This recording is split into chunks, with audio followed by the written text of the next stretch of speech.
talking to God, enjoying His presence, being with Him, pouring your heart out to Him, and listening to Him. Prayers come in the form of songs, written words, even silence. Well, today I want to talk to you about prayer, and we're going to listen as a woman named Hannah prays. She's a great reality-based prayer. So come with me into the Bible. Hannah is in a really difficult situation. In her ancient culture, polygamy is permitted. Hannah and Peninnah are both married to a man named Elkanah, and there's absolutely no peace between the women. No big surprise there, given their circumstances. Well, add this. Peninnah has a bunch of children, and Hannah has none. In that culture, that's devastating. That was the identity of a woman. So Peninnah's really ugly about it, and she provokes Hannah to tears. Elkanah, the husband, truly loves Hannah and demonstrates his love for all to see, but this doesn't fill the hole in Hannah's heart. She's childless, she's miserable, she's bullied, and she's helpless. Well, the entire family goes on a trip to Shiloh, and the situation becomes so tense that everything, including Hannah, blows up. Sounds like some of the family vacations that I hear about. Hannah is completely undone, and she flees to the local synagogue to pray. In the safety of this quiet space, Hannah pours out her heart to God. The floodgates open, and what pours out is spoken in her heart language, Hebrew. The Bible describes Hannah as pouring out with mar or mara, and that word means bitterness. The word is also related to being fierce or absolute. She was greatly distressed, experiencing bitterness in her soul about this taunting and her childlessness. She weeps. The word is bakal, not fast tears wiped quickly away and quietly done, hidden in the pews, but tears of mourning, of sobbing, of wailing inside of your soul. Then Hannah makes a vow, promising God that if He would give her a son, she would give that child back to Him. As she prays in her heart, her lips move soundlessly. The local priest, Eli, thinks she's drunk after watching this emotional display and sees her lips move, and he bluntly tells her to get rid of her wine. Hannah explains her story, saying, "Oh, no. I'm a woman deeply troubled. I've not been drinking. I've been pouring my heart out to the Lord. I've been praying here out of my great anguish and grief." The corrected priest then blesses her, and Hannah leaves. But what I love about Hannah is that she goes out. She has a meal. Whereas before she was so heartsick that she couldn't even eat. The Bible says that her face was no longer sad. Well, how can that be?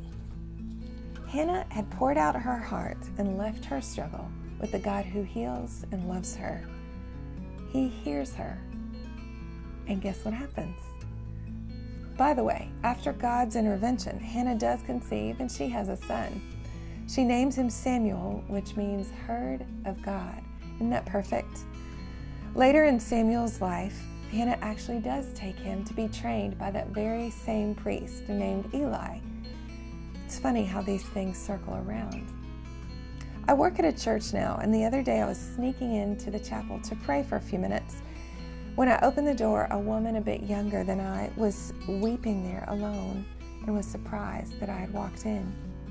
We talked and prayed together for her daughter who was really struggling and not a Christian.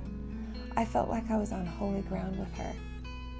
Praying, opening your heart is such a sacred thing, beautiful and eternal. Sometimes it's as if time stops. You step out into eternity and you meet God in prayer, and then we blink and wipe our eyes and wipe our tears away and move forward with the day. It's a mystery. How can you make Hannah's story your own? By praying with everything you are to the God who sees and hears and loves. What's on your mind? What are you thinking about? What has your emotions knotted up? What are you worried about? Our lists could be long. Relationships, job relocation, skills, bad attitudes, harmful habits, bitterness, loss, divorce, the death of a parent or loved one, loneliness, a dead marriage, a weary single life, infertility. And those are just a few things that we could bring to God. Let me encourage you, follow in Hannah's footsteps and pour out your heart to God. Weep and wail, cry and rest. Create a sacred space. Your car on the drive home, your apartment in the wee hours of the night, early morning on your porch, and just pray. Even Jesus was known to have lifted up his prayers with tears and cries. Be human. Be honest with the God who loves you. You're not going to surprise him with your emotions or your frustrations. He can handle them. Pour out your heart to God. And then get up and move forward in confidence. God hears your prayers.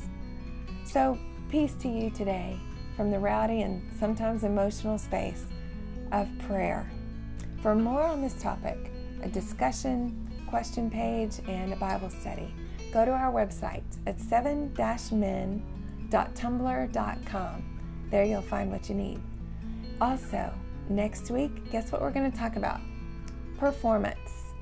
Picturing it as a mountain way up high with clouds ringed around it, lightning coming down, and me just running in the opposite direction.